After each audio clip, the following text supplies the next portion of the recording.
Welcome into OutKick the show. I am your fearless leader, Clay Travis. Appreciate all of you hanging out with us. Thank you for consuming this show all over the place. I have been blown away by how viral so many different of these clips are now going on so many different platforms out there. Let me just hit you with some numbers. By the way, hope everybody had fantastic weekends. A lot to dive into. The last 10 videos, this is just on Instagram. 64,000 views, 43,000 views, 80,000 views, 50,000 views, 50,000 views, 52,000 views. Just massive audiences. 90,000 views, scrolling in on a day-to-day basis. Thank you for following us wherever you are, whether you're on YouTube right now. Hey, love you guys.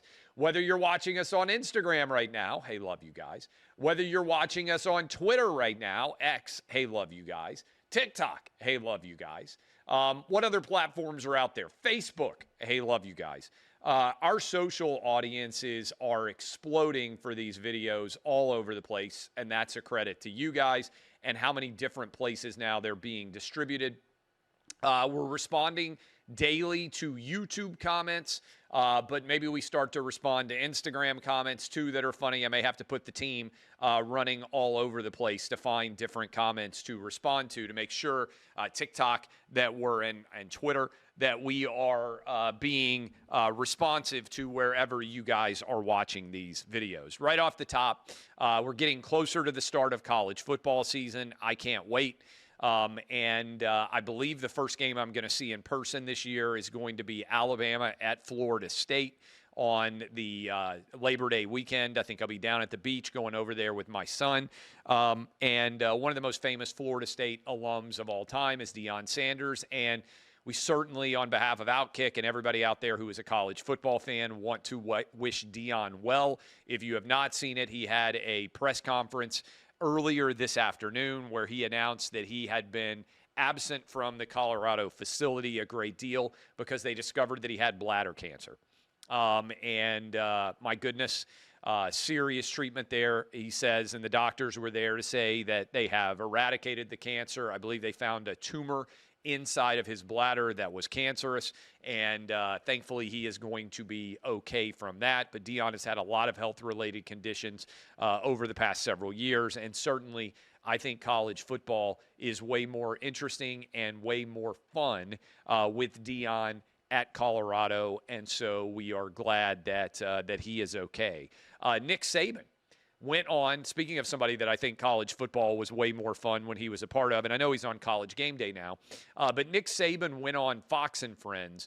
There had been, coming out of the SEC media days, a big discussion about whether Nick Saban was going to get back into coaching or not, and he went on Fox and Friends, and I believe we have a video of Nick Saban being asked the question whether or not he would be potentially going to be back into the coaching realm, and this was how he answered that question.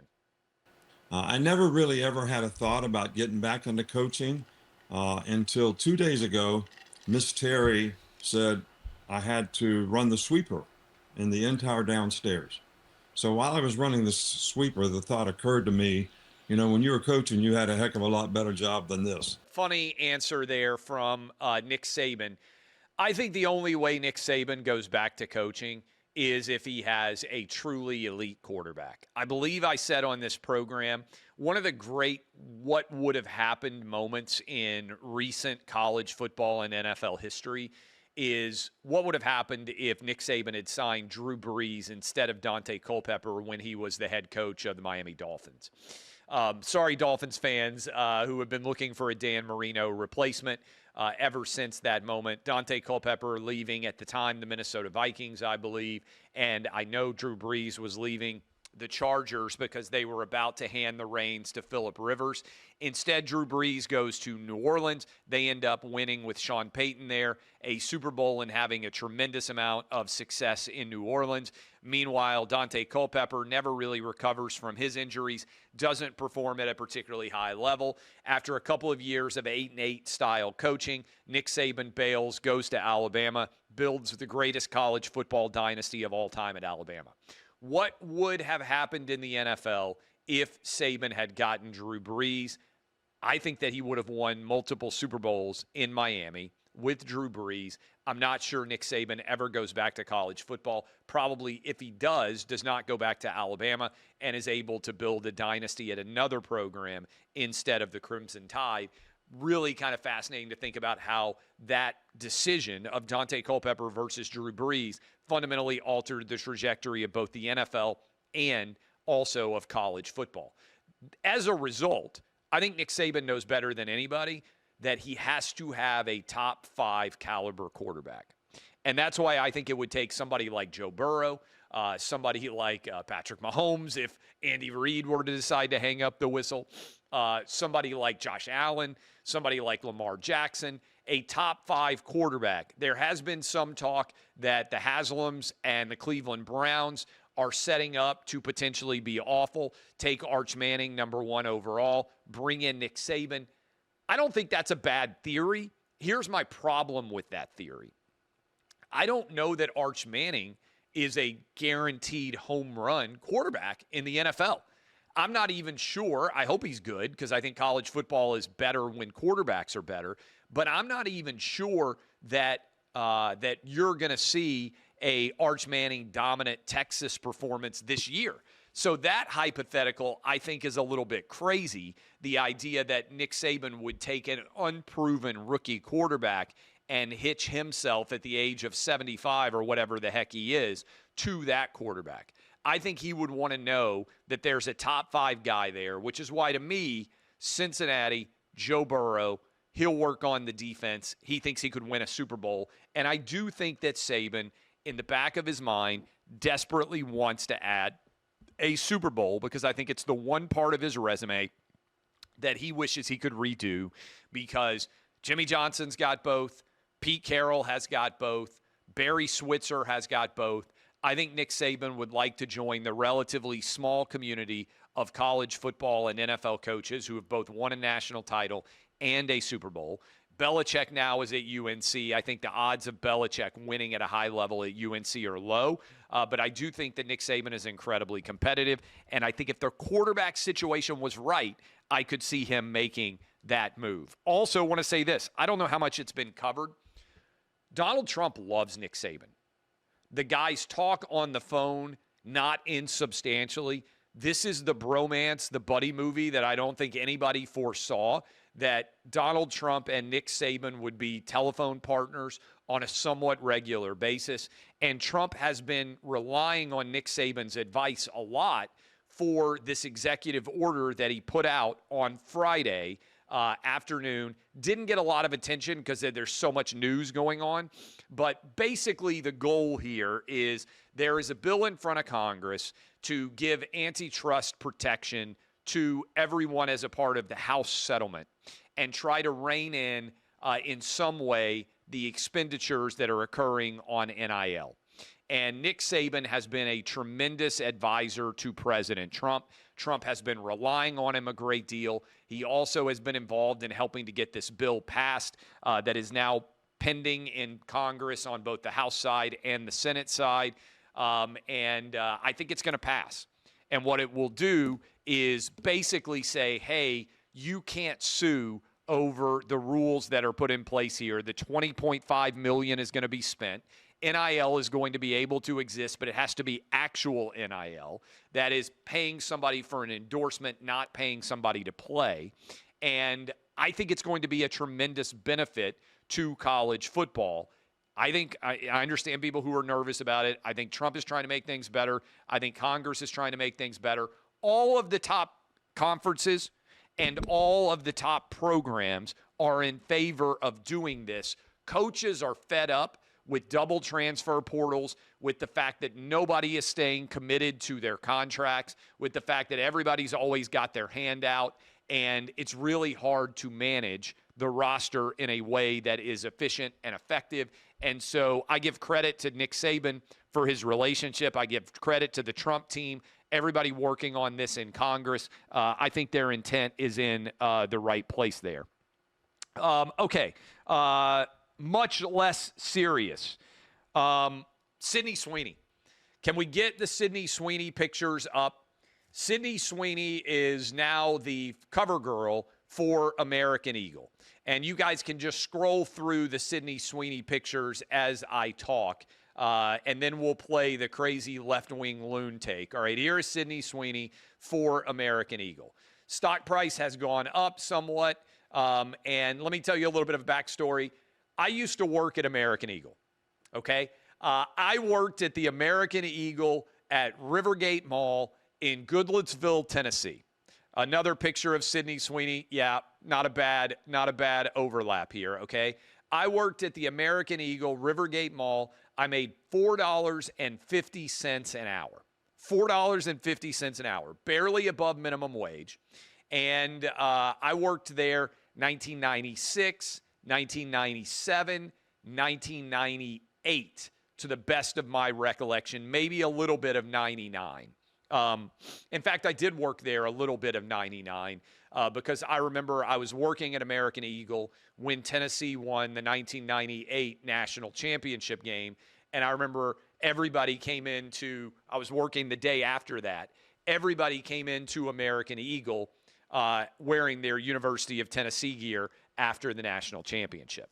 So Sydney Sweeney, stock price has gone up, and this was like the best job ever. In fact, I think I said this, 96, 97, 98, 99, that 3 or 4 year period, if you were a cute girl and you shopped at Rivergate Mall, I probably hit on you, or I probably hit on your mom now. That was the best job I ever had because I had an excuse to walk up and talk to any cute girl. I'm pretty good at talking in general, but they would come into the store, cute girl, I'm walking right up. What can I do to help? How can I help your day? And just throwing game left and right. So much fun. You never knew when a cute girl was going to come in. Every cute girl in like East Nashville, meaning like the eastern part of the suburbs, North Nashville, Rivergate Mall was the spot. I don't even think it really exists as a mall anymore, but we had, I worked there 3 years. Later worked at Abercrombie & Fitch at Pentagon City Mall in Northern Virginia outside of Washington, D.C. That was a really fun job, too. I think I got paid $7 an hour there. Also had a lot of excuse to talk to cute girls. Not as cute a girls there. Rivergate Mall, A+ on the cute girls in the late 90s. Your mom probably got hit on by me back in the day if she shopped there. Now, this decision is a no-brainer. If you put good-looking girls in clothes, tank tops, jeans, whatever it is, people buy more of them. I was making a joke about this. If you put me in underwear, you know the male underwear models are like super ripped? If you put me in the underwear, no one would buy it. They would be like, I don't want to look like that fat old guy. Why would I ever buy underwear? I don't want to look like him. I want to at least convince myself that I might look better than I do. I would sell no men's underwear, very limited amount of men's clothing, okay? The more clothing I put on, the more likely it is to sell, okay? And probably for you too, unless you're also unless you happen to be like Sydney Sweeney, incredibly good looking. My wife, she could sell a lot of gear. Really good looking. The less clothes she has on, more likely you are to buy it. I'm the opposite, all right? So this fat chick is upset. She says American Eagle is actually engaging basically in Nazi behavior by putting a blonde, blue-eyed girl as a part of their advertising campaign. Watch this. Should we be surprised that a company whose name is literally American Eagle is making fascist propaganda like this? Probably not, but it's still really shocking. Like, a blonde-haired, blue-eyed white woman is talking about her good genes. Like, That is Nazi propaganda. I actually think this ties in with what we're starting to see from Nike, which is we're repudiating this idea that fat people and woke people advertising works. I've said this before. I watched the Victoria's Secret fashion show one night on CBS, probably like 7 or 8 years ago, before they started not allowing it on or whatever they decided, before they started putting regular people in underwear. I watched all the Victoria's supermodel girls walk around in their new lingerie for the holiday season. I left and I went and I bought, like right then and there, like next day, $200 in lingerie. Brought it back to my wife. She was like, "Where did all this come from?" I said, "I watched the Victoria's Secret fashion show. And now I want you in all of this." I am a simple man, all right? You put good-looking women in clothes, I go buy the clothes to the extent that I can, and I go buy it immediately for my wife. There's a lot of men out there. It works. But it's not only that. I want to show you this still photograph and leave it up for a little while. Question that I asked on social media is, look at the pictures on the left, okay? Up top is Nike. You can see a fat woman in spandex. That was a Nike ad in 2020. Down below, that was the American Eagle ad in 2020. Look at the new pictures on the right. Nike is now advertising, go figure, fatherhood, being a dad. Look at the difference between those two ads up top for Nike, 5 years difference. Look at the difference between what American Eagle did in 2020 and what American Eagle did in 2025. This ties in with my theory on that I've been hammering for years, social media as the carnival funhouse mirror reflection of the world. In other words, it isn't real. And so people got into this idea, hey, what brands really want is regular looking people in their clothes. That's going to sell a lot of gear. Didn't happen. People want to buy gear of people that are better looking than them because they believe, even though it's not true, you want to aspire to looking better than you do, not to looking worse than you do. And so I don't think it's coincidental when you break this down. My one question, and this would actually be a great story, a deep dive for us to spend time on at OutKick. One of the things I think we can do a better job of in the time ahead, now that we've built this huge audience for ourselves, is giving people the opportunity to do deep dive stories. Are the people that bought all those woke ads still working at these companies and now doing all of the wholesome, hot girl, mom, dad, nuclear family ads? Or did they fire everyone? In other words, how much of this is just people chasing whatever the trends are and having no underlying belief in the quality of the brand or the advertisement? I don't know, but I would be fascinated to get some of that information and see whether or not that has substantially altered in terms of who's buying ads. I think it would actually be very interesting to know. So anyway, I think this is going to work for American Eagle. And oh, by the way, I hope you listened to me and maintained your stocks because we keep setting record highs. And American Eagle stock is up again. It's up a couple of $100 million. Is this the American Eagle stock? I can't see the charts very well, but I think that's what it is. Stock price up 2% today and has spiked about $1. And now they're saying, oh, there's a backlash. Backlashes are great. Like every time I get criticized, I say, thank the Lord I couldn't buy this advertising. I don't even hardly get criticized anymore. And so that is worth paying attention to going forward. Adam tells me that since they dropped the ad, the stock is up over 6%, which would be up about $150 million-ish in market cap so far. Okay, let me hit you with this. I watched Happy Gilmore 2 over the weekend. I also watched Happy Gilmore 1. Saturday, my youngest son had not seen Happy Gilmore, so my 10-year-old, wife and I and the 10-year-old watched the movie.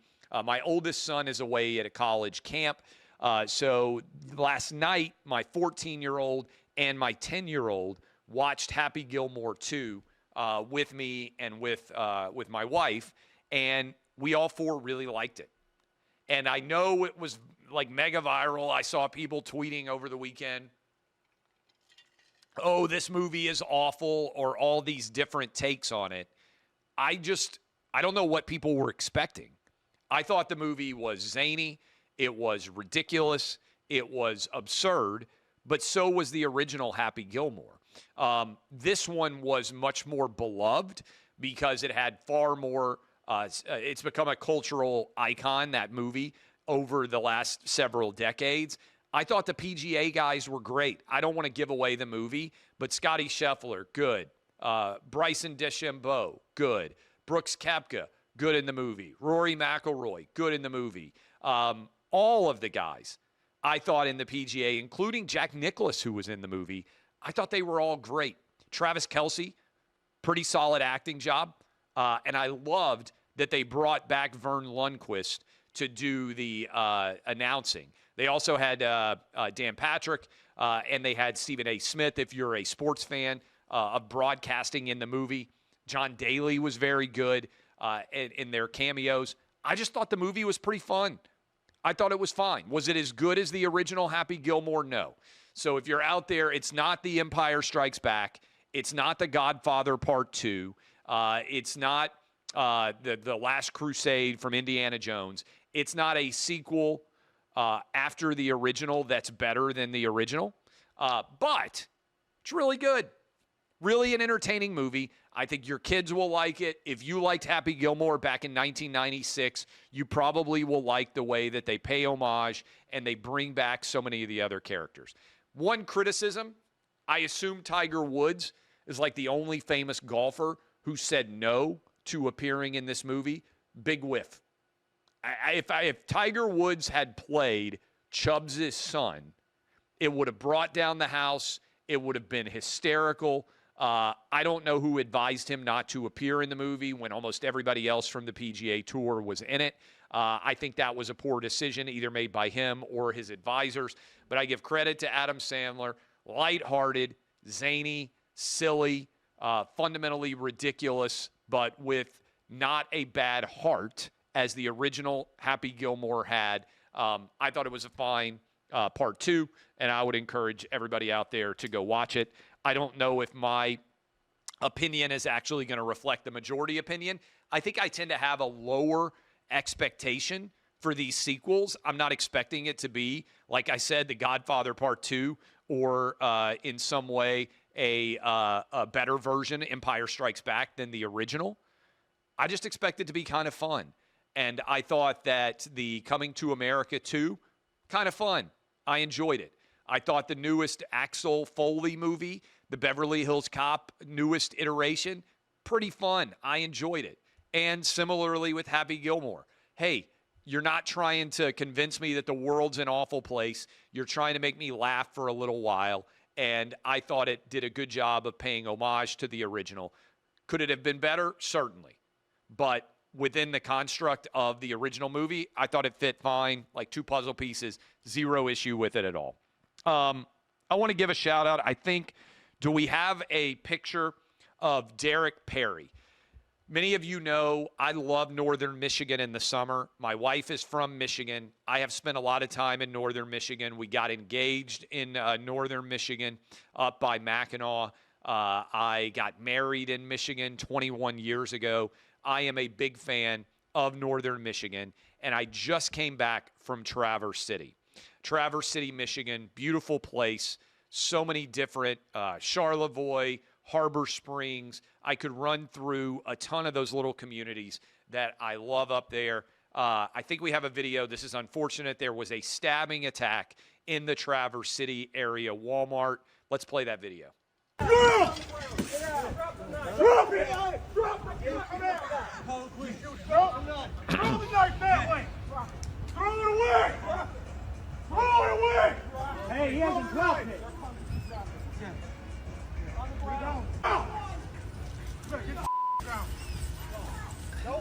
I don't know how well you could see it in that video, but a man named Derrick Perry, who was a Marine, saw what happened, the stabbing, guys trying to leave. He's in the parking lot. He pulled his gun, and he held him there until police came and arrested him. My general position on this, and I have been on this for years, is give the people who actually are the heroes credit, make them famous, talk less about the people who engage in the violent behavior and more about the good guys than we do the bad guys. With that in mind, major props, Derrick Perry, keeping and ensuring that that guy was not going to harm anyone else, having a gun. Very positive story that is not getting very much attention. We are trending potentially for a 21st century low in murders. That is, it's possible this year. And again, I know it's only late July, so we still have a lot of the year left. But it is possible that we end up with the lowest murder rate of any year in the 21st century. If that were to happen, I think it would be a tremendous credit to all the police officers out there and all of the people who said enough and decided to let police officers go back to doing their jobs, protecting us all, white, black, Asian, and Hispanic. I just think this is a phenomenal story in general, and I give a great deal of credit for it. All right. Do we have audio, by the way, of Deion?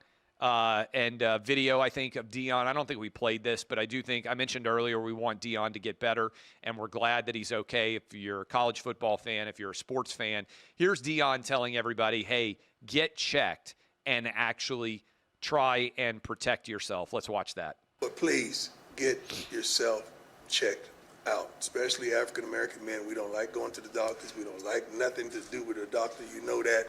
So I'm not just talking to the brothers. I'm talking to my Caucasian brothers, my Hispanic brothers, my Asian brothers, my everybody, and my sisters.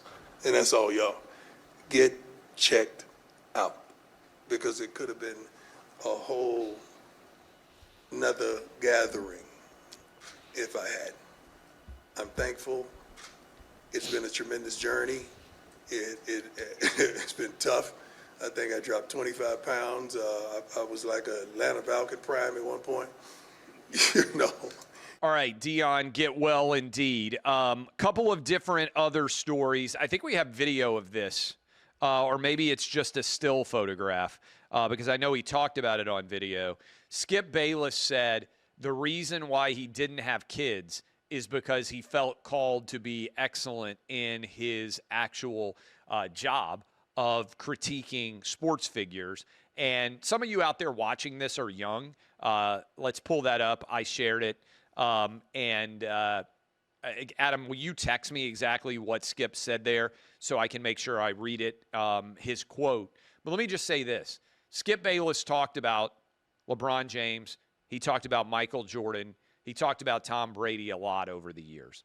All three of those guys had families and are raising kids. Somehow Skip Bayless, talking about those guys, wasn't able to have a family and also be excellent in his career, according to his own opinion. I think he's completely wrong.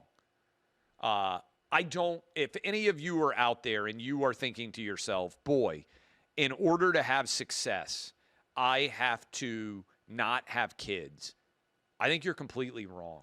And anyone who is trying to convince you that that is a choice you have to make is not telling you the truth. Here is what Skip Bayless said.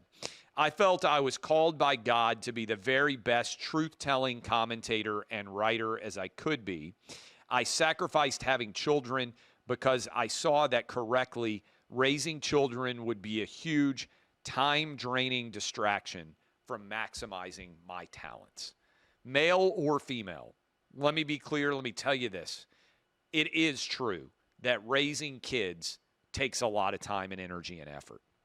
But I actually think having kids will make you better at whatever your chosen profession is, because it will put in perspective larger lessons from life. Maybe if Skip had kids, he would not have had some of the ridiculous takes that he has had, because he would understand where sports resides in the larger context of life. It is a dessert to a meal. It is the toy chest of life. It is not life itself. And I think the older you get, the more you understand that. And I've seen it in my own life. I am, for instance, far less critical of young athletes than I was when I was younger, because my kids are now getting close to the age of being college athletes. I think that has provided me a different window on seeing things than maybe I had when I was 25. And I think now that I'm 46, my perspective on life might very well be different at 65 than it was at 25. That should be the case. Skip is over 70. I think a lot of times when people make decisions not to have kids, they look back and they justify it as having been impossible. I am here to tell you that I do not know any parent who looks back when their kids get older and says, boy, I wish I hadn't had kids. I've never heard it happen. Look, I feel incredibly fortunate to have 3 kids. My wife will tell you that probably the only thing I say about that is, man, I wish we had 4 or 5. Now, we have the resources to be able to take care of them. I understand. But when I had young kids, I didn't have very much money. I got fired and didn't have a job suddenly with a 3-year-old and a young kid. I'm telling you, you will figure it out. And I think being a parent will make you better at whatever job you pursue, because it teaches you how to deal with kids, deal with people better, have better empathy, have better listening skills. Is it a challenge? Yes. But I can't imagine living and not having kids and making that conscious choice. I understand for some people it doesn't work out because you don't get married in time, or maybe you don't have the ability to have kids, right? There are lots of different things. But what Skip said there is, I didn't want to have kids. And I think I would argue he would have been better at his chosen craft if he had had children, because I think it would give a depth of knowledge to his analysis that doesn't exist, frankly, sometimes now, because you get the sense, and I think it's true for Skip, that all that matters in his life is sports. And I don't think you can do a good job of properly contextualizing sports without being able to understand how to properly contextualize sports within larger life perspective without having had kids yourself. So I think he would have, instead of being hindered, I think he's got it exactly wrong. I think he would have been better off in his chosen career, even more successful if he had had kids. I did want to talk about this. The Democrat Party has well, you know what? Save this, Adam. Save this. Let's roll it over. There's several different stories that I think we can get to. Save that graphic. Save the population graphic. Let's get to that because I want to do these reads from the questions, and I want to make sure that I hit them, and I don't want to do an hour-long show today.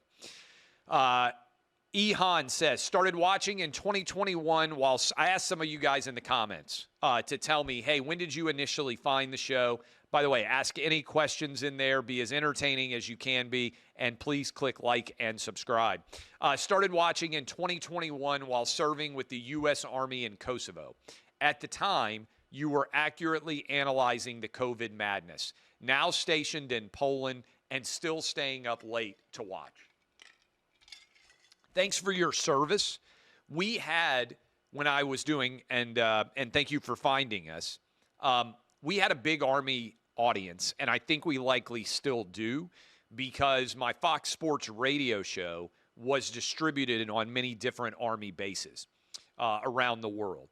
And I think that I know that, because I would hear from soldiers all the time, that when you miss home, one of the things that helps to connect you the most with home when you are doing serious things is being able to just listen to basic sports talk radio. Just being able to have some clue what's going on, how things are breaking, and having some connection in a larger context with that world. I think that it is profoundly beneficial, and I thank you for the service, but thanks for letting you know. I asked this question. Jeff Ashley says, first heard you on 104.5 The Zone when you started. I always thought of you as the contrarian of the guys, which made the show great. Look, I started daily sports talk radio in '08, I think. The first Super Bowl that I remember being on for was the Colts against the Saints when Drew Brees won that game. So that was, I think we started that fall. So that was the first year that I was on. I did local sports talk radio for many years. Initially midday in Nashville, then drive time in Nashville. Then I left to do OutKick the coverage, and now obviously do Clay and Buck. So thank you for listening for a long time. First Amendment and boobs is when I first started hearing of Clay. Sean Brooks, that was 2017, probably one of the best advertisements that I have ever had. Almost 8 years ago to the day, which is crazy.